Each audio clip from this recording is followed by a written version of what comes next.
Welcome to the GOYA Gatherings Podcast, a serene and inspiring space where the worlds of yoga and wellness converge. Every episode is a journey into the heart of yoga, offering you deep insights, uplifting stories, and practical wisdom. Our conversations are designed to inspire your journey and illuminate your path to well-being. Please remember that the views expressed by our guests are their own and do not necessarily reflect the opinions of GOYA Gatherings or its hosts. Welcome to the GOYA Gatherings Podcast. My name's Mark. I'm part of the leadership team here at GOYA. And today's episode, we have the special guest of Michelle Garcia. Michelle, known to many as First Nations Yogini, comes from British Columbia and leads a life of teaching retreats and trainings around the world. So Michelle is here today to share some reflections on what it's like to choose an independent path as a yoga teacher. And we'll talk about creating your own career opportunities, building this type of life through retreats and trainings. And I'm so happy you're here with us today, Michelle. Thank you. Me too. Thanks for having me. Before we begin, surprise question. Ooh, I love surprises. Could you tell us two interesting things about yourself that maybe people don't know or wouldn't be able to find easily? Oh God, two interesting things about me that people couldn't necessarily find about me. I'm a pretty open book, to be honest with you. So okay, then what they can easily find out. I love cats. It's a bit ridiculous. If I see a cat, I don't care what we're doing. I have to stop. I have to go try to pet the cat, and I will be offended if the cat doesn't want me to pet it. Just totally honestly. And at one point I took a hiatus from teaching yoga. I got a little burnt out, to be honest. I've learned a bit better now about my own personal boundaries for that. So that's good. But I took a little bit of a break, and for 9 months I was a bartender in Mexico on the beach. Oh, amazing. It was so fun. I can make a good margarita now. Oh, well, there we go. I'm going to add that to the list of things I'd like you to show me when we're in person together. Check. Interesting. So the cat thing, was it always about cats, your whole life? Yeah, I had one cat growing up for 18 years. She made it to 18. I was 17. So my parents had her, I think they had her like it was their child. They got her a year before I was born. And yeah, she was with us for my whole life. And she was the most patient, lovely cat ever. Her name was Kimba. She was just a completely black cat and the most lovely cat ever. Yeah. So my love affair with her started very young. I would carry her around in my little, I had a little fabric type of bag. Aww. Yeah. Every time that, something happens, I maybe move somewhere or I get the opportunity to get a cat. I'm immediately yeah, we need a cat. Yeah. I feel the same way about dogs. Really? Yeah. I love dogs too. Don't get me wrong. How sometimes when people are oh, cat people, they hate dogs. No, I love dogs. I just prefer cats. And why does it have to be so binary? You can love cats and also like dogs. It doesn't have to be one or the other. It's fun, isn't it? People are oh, yeah. So dogs? No, I never said that. I like dogs. But I'm also, when it comes to dogs, I'm a big dog person. I had Great Danes, a Corso, a Mastiff. It's so funny. I'm either small cat or very large. Or giant. Yeah. Well, unfortunately, it's not a cat podcast. Otherwise, I could talk to you for much longer about cats and dogs and the world of pets. We'll do that one another time. But we're here to talk about yoga. And one of the reasons I wanted to have you on the podcast today was because I think that you are doing something really interesting from your presentation that you gave at the GOYA conference. I think it was last year. Yeah, it was November. I'm talking about, it was November last year, right? Mm-hmm.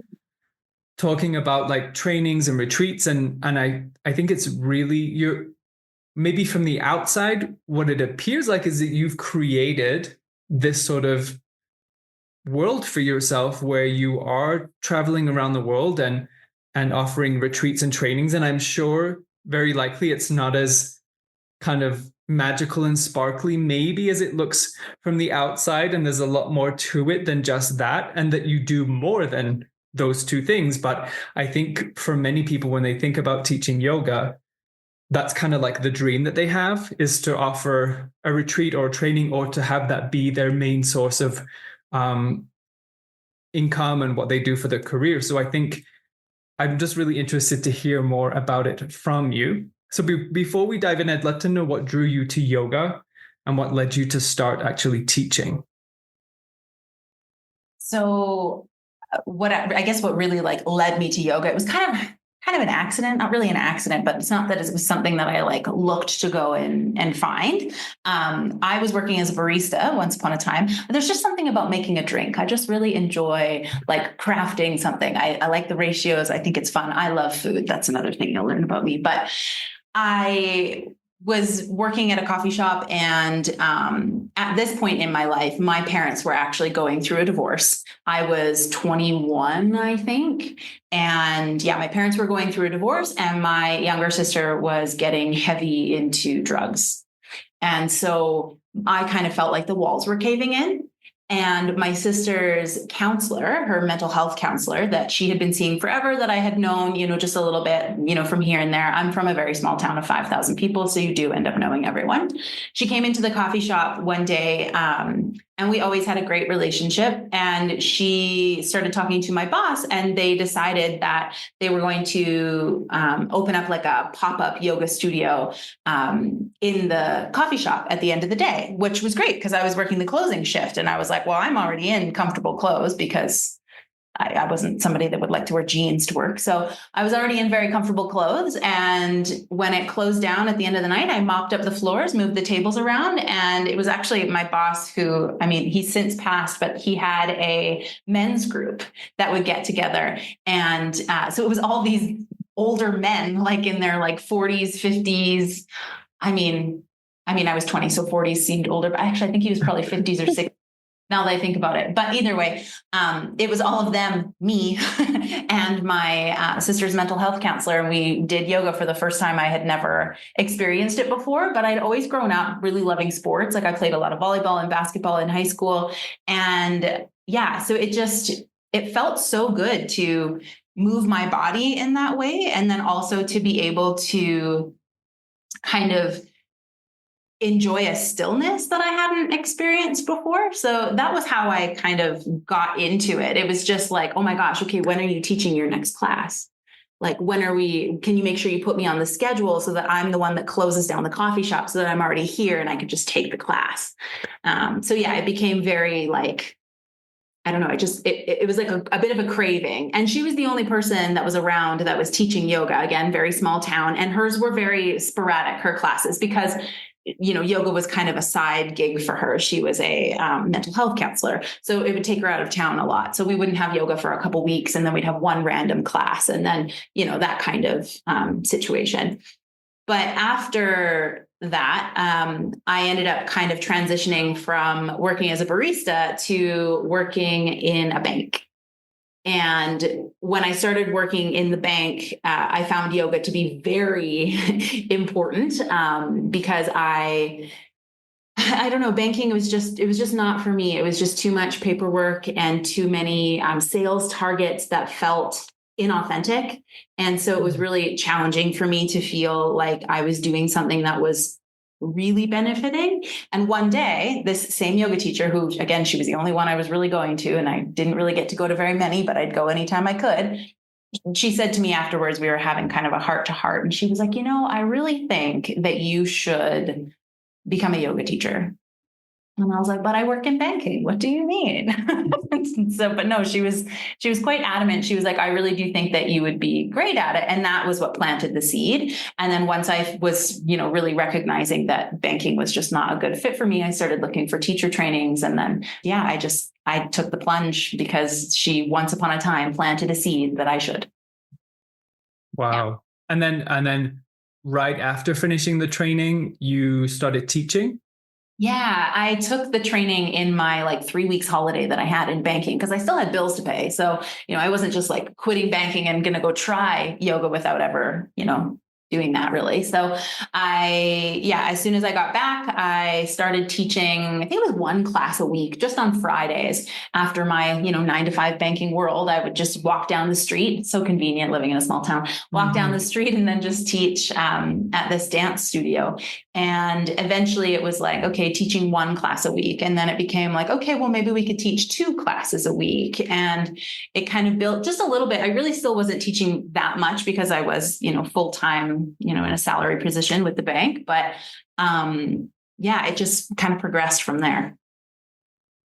And then how did you, well, like when you think about your path as a yoga teacher, like what moments stand out as sort of like pivotal moments that have brought you to where you are today? And then we'll talk about where you are today. Yeah. I mean, honestly, it might have been within the first week of that original teacher training. I remember just looking at the teachers up at the front of the class, like when we're just talking about our philosophies and things like that. And I just remember having this kind of aha moment where I was like, my God, I would love to lead programs like this, as a girl who had maybe at that point taken like 30 yoga classes. But I was just like, wow, like I actually would really, really like to hold these group settings, like the retreat teacher training vibe. There was just something that clicked so strongly for me in it that I was like, oh God, how do I get up there? But I knew it was going to take years. What was the rest of it? Isn't that interesting though, that because I also had a similar feeling when I did my first training. I was like, because lots of people I think that teaching a training or a retreat is the same as teaching yoga classes, and although they share some similar elements, I think they're very different skills. Like one is very much more kind of the role of an educator, and then the other, like you're like sometimes in a yoga class, I feel like more of a guide, and there's certain limitations as to what you can offer. But in a teacher training or retreat, it's a much broader area, like scope that we can cover. That's interesting. You knew right away too. I think it was the depth of it. Like, I think that's like kind of the difference, where it's like you get this opportunity to be in this container and being able to go so deep and like actually learn, like, yeah, you can teach your students about the yamas and the niyamas in a class, but they really only get like a nugget. And with this, it felt like you got like the whole like Happy Meal. Yeah, and you learn so much from them as you go through those discussions about philosophy and things like this. Like there's so much that I've kept with me from doing trainings that I've learned from students, from the exercises we've done, or just like open discussions are so, I don't know, it's so soul nourishing. Yeah, it really is. So I would say that was probably like the first like pivotal, like the first big piece.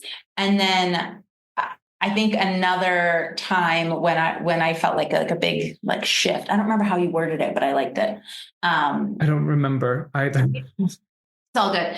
I think the second one for me was when I decided that I didn't care if I wasn't going to make nearly as much money as I was making in the bank, because I had a really nice position at the bank. I was doing quite well for myself at 27, but I couldn't do it anymore. So I quit and I decided, you know what? No, I'm just going to focus on teaching yoga. And I would say then like the next big pivotal piece for me was, actually it was when I traveled to Hawaii to do a yin program and my prenatal. And I feel like it was the stepping out of my comfort zone and traveling to like a different country or doing like a solo travel that was really such a big growth piece for me. And I think gave me a lot of confidence to be like, if you can go and like do something like this, then I think the sky's the limit for your life. I think you can do whatever you want. I just have to let go of the fear, which is still there all the time. But like it's just like taking that like a leap, like it felt like such a big, I don't know, like a big jump. I think because it was probably so scary. Did you meet other people in Hawaii who like, was it the setting that also kind of like sparked that within you, like that retreat setting and that kind of, I don't know, like, yeah, like you said, like being away from home, a new environment. Or was there other elements too? Like, was the travel kind of part of also? Yeah, I think the biggest piece was really the travel and having to like navigate things on my own. And like, lucky for me, Hawaii was an English speaking space. Yeah. So like that part definitely made it easier, but I was still scared to travel on my own. I had never gone in a plane to another country and never had to go through customs. I grew up on a border town. So like you could drive over all the time and that was no big deal. But then to actually like have to like use my passport, go somewhere, have them ask me the questions. And then I'm like, how do I get to my next gate? And they're like, oh, you have to take like a little like sky train thing. And I'm like, what? You have to take a what? We don't even have public transport in my town. We have one taxi sometimes. I think it was just a lot of like learning how to do things that were scary, that then when you do them and you get to this area where all these other people are constantly doing the things that look so scary, it like builds a certain level of confidence and I don't know how to say it, like an inner trusting in yourself, Yeah, like a self-reliance. I mean, we both live in places that we weren't born in, that are in different languages. And I definitely experience that here all the time, where going to, like my first doctor's appointment here, I remember how nervous I was and how scary. I was like, oh my God, I'm going to like, do I have the vocabulary to be able to communicate this? And like, what if I don't understand? And, you do it. And then it's like, wow, like I can do that. Like, that's amazing. And then it's the next thing, like, oh, I got to call like, the electricity company and blah, blah, blah. But it really forces you outside of your comfort zone. But like you say, there are things that people here are doing all the time without thinking, but it's crazy cool to experience it from this other perspective where it feels like, oh man, I just did something really cool. Yeah. It's like a huge growth piece that you're just like, whoa, next level. Look what I can do. Totally.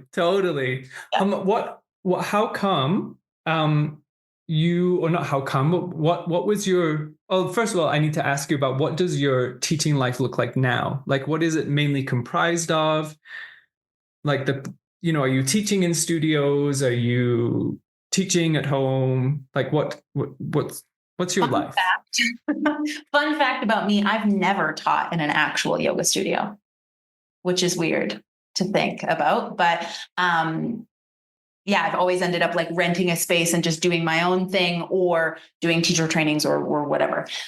So right now I've been doing online classes because we had just moved back to Mexico, and I don't know, maybe you feel the same thing, but when you go to teach in a language that isn't your first language, I find it really challenging, even just having conversations. I find it challenging for my personality to come through. I find it challenging to express myself in the way that I really want to in this other language because it's limited. I'm not fluent in Spanish. And so I feel sometimes like if I was to teach in Spanish, I'd be doing my students a disservice because they're not really getting the depth that I'd like to give them. So I ended up just going back to teaching online, which I was doing during COVID, which I really enjoyed. And so I was like, yeah, let's get back to that again. That'll be nice. I can bring back my, virtual community. So I've been teaching online classes since like September of 2024. But then also at that same time, I decided that I really wanted to open up my own yoga school. So I opened my own yoga school, and my first 200-hour with my own yoga school is happening, in a couple days in May here. And amazing. Yeah. So that's kind of been my focus, was like really getting back into doing things just for me. I've taught and led like a lot of yoga teacher trainings, like over 30. But they were always for different companies, like never my own. Most of the time I'm still the one that like creates the manual, and that's great, but I'm never the one that's in charge of like the background stuff. So it's definitely interesting. So now really my world looks like I've been teaching online, but I'm also leading like yin and yoga nidra trainings in Costa Rica. A lot of my stuff ends up being in Costa Rica. my 200 hours in Costa Rica. I have what we call Yoga University happening next year in Mexico, which is going to be fun. Get to do something in Mexico again. So again, just kind of like a continuing education, up-leveling training.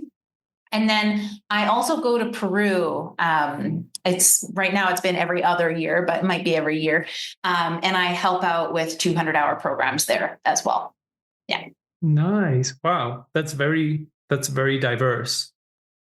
Yeah. And I have to say, I feel like that's one of the things that's been really helpful for me is to kind of have my hand in all the different cookie jars so that I don't get so burnt out, because I feel like when I do just one thing, a lot of it, I do tend to get a little bit burnt out. I think for me, I just need a little bit of variety so that I can take a break from something and then come back to it and be like renewed for it, if that makes sense.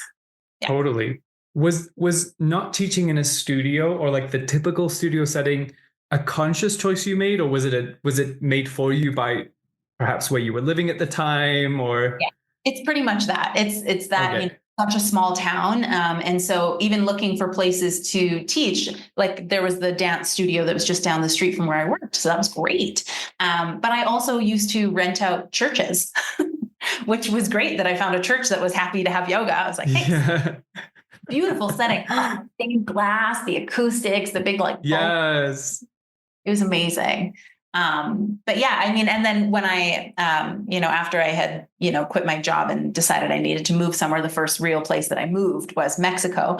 The studios weren't studios. It was literally like a really large deck over top of a bar on the beach. And so, like teaching, I would teach there. So it was just like I've never been in a space that really had the studios when I was consciously trying to teach. Like I could do it here in Mexico now, like in Guadalajara, but I just, again, with the whole Spanish and not being able to convey myself as well, that's what's held me back from that. Do you think that's something you might offer in the future? Like, is it like something that's in the back of your mind, or you're like, no, I've got this thing that I love doing, and I'm not. Want to know a little dream of mine? Yes.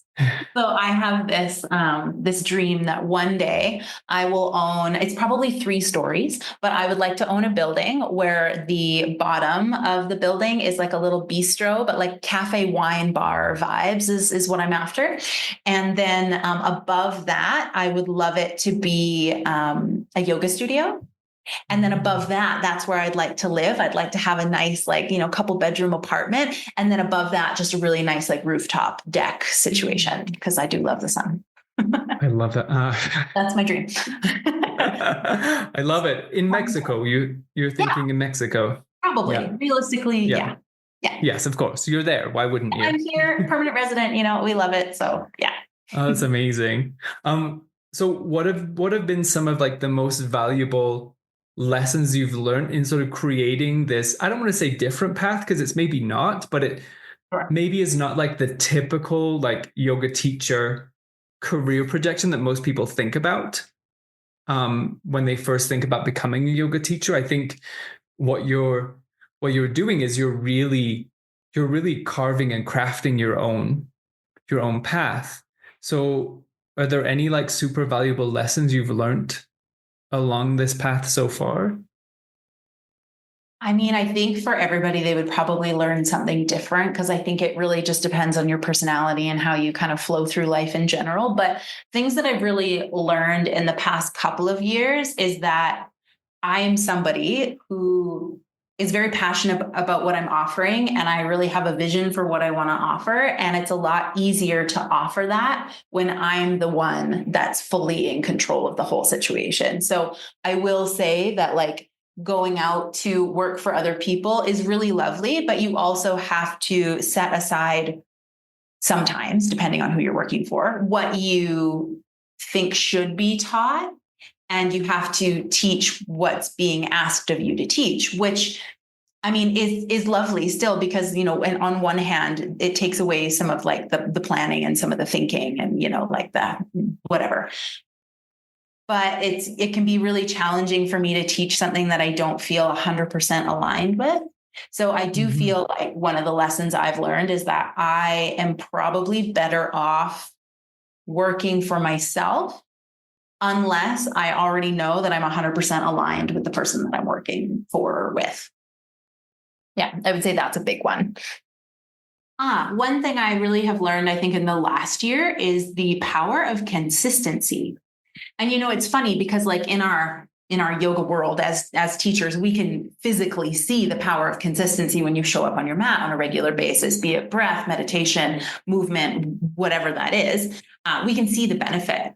But when you flip it onto the job side of things, there's also a big portion of being consistent in this as well. So like, for example, my online classes, I stay very consistent with my classes 3 days a week. Like I don't cancel them unless something crazy happens. And I feel like that has been really helpful because I notice then my groups of students come and go as their lives kind of like shift and sway, but I'm always there. And then they're always like, oh, I'm so glad you're still offering these classes at this time. I'm like, yeah, I got you. But the same thing, even in terms of social media. Like consistency really is something that has been a major benefit. And I feel like the consistency of showing up on social media in like a consistent way is also then helpful for continuing to build my business. So it's like a consistency on all points has really been like a valuable lesson for me. It's kind of like an aha in the last year, I would say. Yeah. I love that. That's interesting too, because you mentioned before, because it would seem like a bank job would be consistent, like the same every day, but isn't like consistency works when you're kind of aligned and you're doing the thing that you love. Like it makes such a big difference. Yes. And I think, even if I take that and apply it to when I worked in banking, it's the same concept as me for making sure that like I'm fully aligned with something, because I will work really hard for whoever it is. And I will treat, whatever this offering is as though it's my own. Like I will care deeply about it and I'll want it to be really impactful. And so even in banking, like when there would be moments where it would be like, if you're I don't know what the word is, like enticed maybe to, or encouraged, I should say, maybe that's a good word, encouraged to offer a product to somebody, but you feel like it's not 100%, but you still feel the push to have to offer it. That same disconnect is the same disconnect that I sometimes see in the yoga world when I'm working for someone. It's not that what they're offering or what they want to offer isn't a good thing. It's just that maybe it's not 100% aligned for me. And it's really challenging for me to offer that if it's not. Is that why you're moving or like focusing more on offering your own things, like running your own trainings, doing your own continuing education stuff to have that, not control, but that degree of sort of say over what it is that you're offering? Definitely. And also because, like I said, like I've led, over 30 teacher trainings, be them, continuing education or otherwise. And I don't have any of the like reviews from it because they're all under someone else's school. So, when people are now looking at my yoga school, it looks like I don't have any reviews. Like I've never led a teacher training when in fact I've led, I think I'm at 35 now. Wow. And so, and so then I'm like, well, I don't have any of that to kind of go off of. So it's a funky disconnect that it then created for me. And so I think just having it be just me is making it a lot easier to like build that in a way that feels authentic, if that makes sense. Yeah. And then you get to enjoy the growth and the residuals of that for your career moving forward. Yeah. And it's hard and it's scary because I'm the one that's responsible for everything now. Right. Yes. So, it was real nice when somebody else had that responsibility. But they foot the bill. Yeah. I miss that. Yeah. Totally get it. Okay. So from the outside, it sounds like you teach online and then you're also traveling to run your own retreats, like in Costa Rica you're doing, and then also have for other people, help them run trainings or been part of their trainings in the past. So that sounds amazing. Like that sounds like, wow, like what a dream.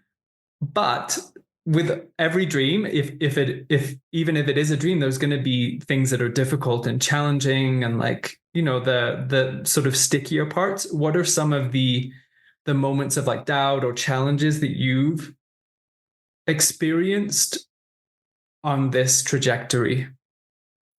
I would say a big challenge that shows up constantly is the inability, or maybe not inability, but the difficulty in finding a sense of groundedness and a routine.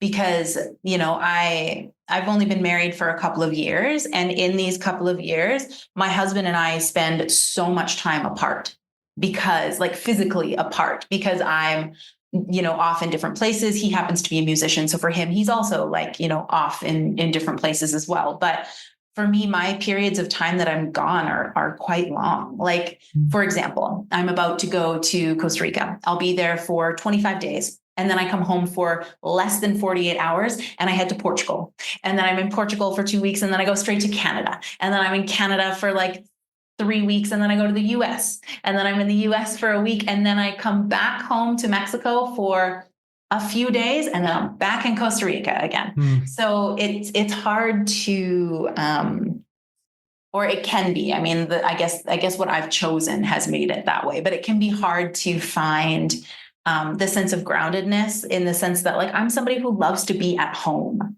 Like I've actually really enjoyed these past like 9 months of being able to be like in my home for quite a while and like build the nest and build my little home studio. And yeah, so I think that's definitely something that's challenging, is that if you want to lead international retreats, then you have to recognize that they are international. And so you have to go. And there's, travel is, it can be exhausting depending on how far you're going, right?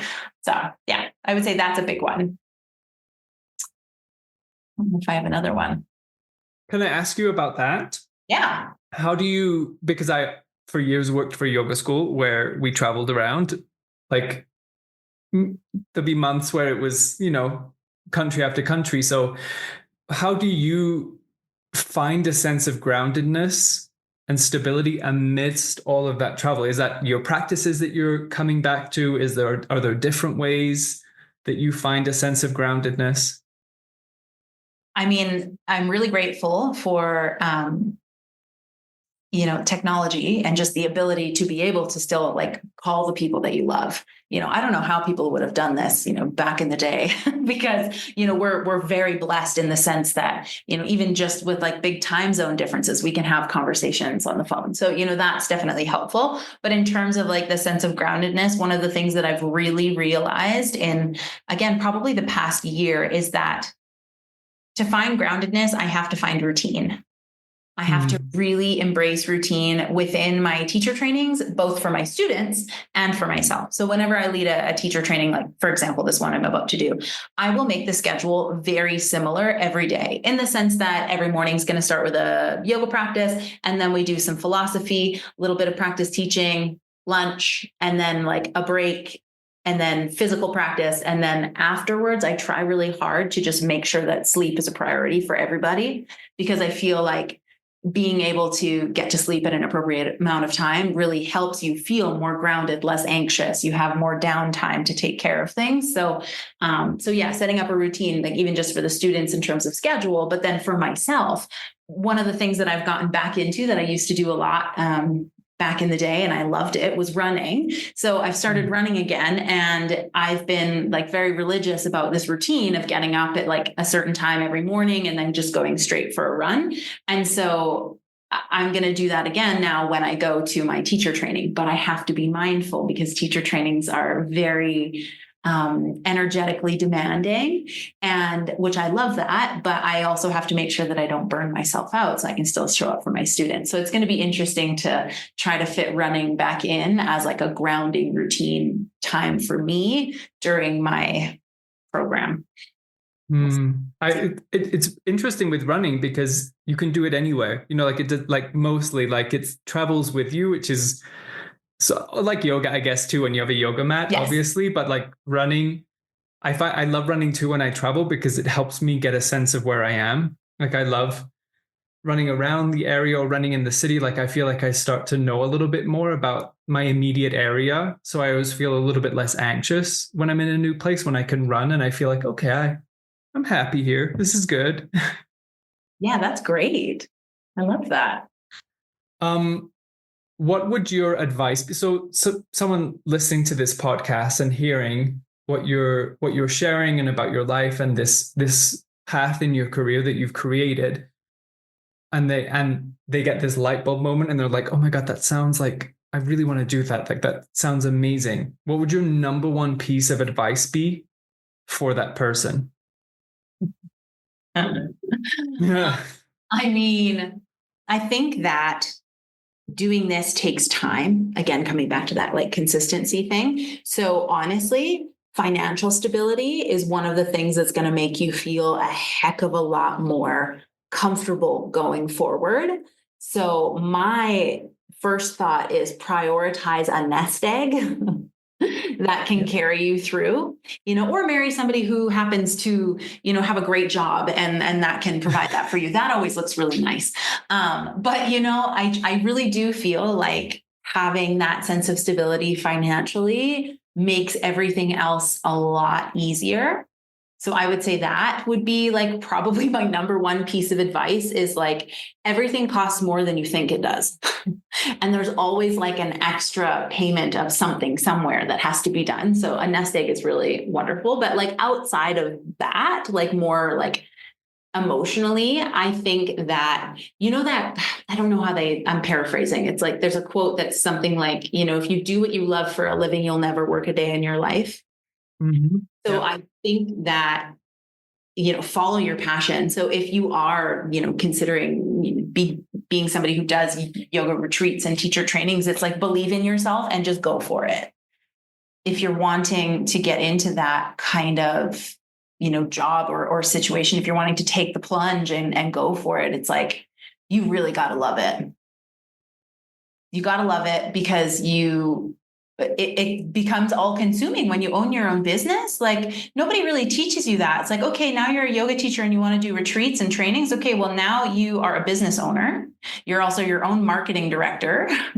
You also have to do the finances and your accounting and all of these other things. And like, depending on how successful your offerings are, that costs a lot of money. And, the down payments are scary. Oh God, the down payments are terrifying. Every time you put a deposit down and you're like, please, for the love of God, I need 7 people for this program to be successful. Like, please show up. It's a lot. It's. Yeah, well, and it's nerve-wracking too, I think, because the retreat centers need the down payments ahead of time. Like you don't have time, you've probably not had time at that point to like get all the students. So there's this period where you've put down the money, you're waiting for people to sign up, and that is a tricky place to navigate and important for people to know. It's not just, that's usually, at least in my experience, the way that it works is that kind of flow. It's not often where you can like not put down the down payment and try and get the students and then put, like there's some coordinating that ends up creating an air of uncertainty. And, are you a person who is okay with that, who can manage that, and for whom it won't like overwhelm to a high degree? Like there's, because I would also imagine too, there's probably people who like the idea of this, who might be happier doing it for other people, where, like I don't have a great stress tolerance. I wouldn't be able to handle that financial risk. So I'm happy to do it for other people. And like, that's, what a wonderful way to do it. It's a great intro way to do it too, is because you've got so much experience in your case, I would imagine, from learning from other people's mistakes and their successes. Yes. So it's a great way to start, is to do them for other people, to be part of the trainings and be like, well, okay, when I do it, I'm going to do it this way, or I'll never do that, or I'll totally do that. Yeah, absolutely. And there's just so many extra factors too. Like even just getting the students into your programs, like, are you going to use those platforms that are also going to take away that commission, right? Which, I mean, when you're brand new or you're looking brand new, like a brand new school, like that can be really helpful because otherwise people don't really know that you exist, even though you have taught for these other people. But yeah, definitely like teaching for other people in the beginning was definitely helpful because it gave me the opportunity to do the teaching of the trainings and retreats and things without having to have that scary financial background thing and trying to get the people in. I just got to show up and do the work, which was great. But I mean, also then when you see how much those people are making versus how much you're making, you're like, well, this exactly. is cool. So how do I get there? Yeah. Mm-hmm. Totally. What are you most excited about right now? Actually, okay, yeah. So I'm actually excited because, since we're talking about all this kind of stuff, I have been taking like an online course, and it's been a lot about like marketing, but like very specifically for yoga students and like about like following your dharma. And so I've been really excited about taking what I've been learning and applying it to my business. Like, yeah, it's been really great. And so now I'm like really excited to just continue building my offerings. I feel like I'm in a weird limbo right now though, where it's like I'm trying to get connected with people, and like I'm either not getting my phone calls back or like my messages back or my emails back, but it's not necessarily like they don't want to contact me. It's just more of like, I think everybody's just really busy right now. So I'm feeling like I'm in this weird limbo where I have people that I work with all the time. And I'm just like, okay, yeah, I know you just had a baby. And actually 2 of them had just had babies. So like, that's why they're not responding to me as quickly as I'd like. But like, I'm so excited about the things that I want to offer that I'm like, let's get it on paper. Like, let's get it going. So yeah, I think, how can I maybe rephrase that? I think what I'm most excited about is like the possibility right now. I just feel like there are so many cool things that are like right out there. I just have to grab them. And I'm excited about that because I like variety. That makes sense. I love it. The spice of life, right? The spice of life. Yes, exactly. Well, and for people who are listening who maybe don't know, you're now part of the GOYA Academy. So there's going to be videos, classes, and workshops coming up there over the next little while with you. We'll be filming together, which is amazing, in person, which is something I'm looking forward to personally.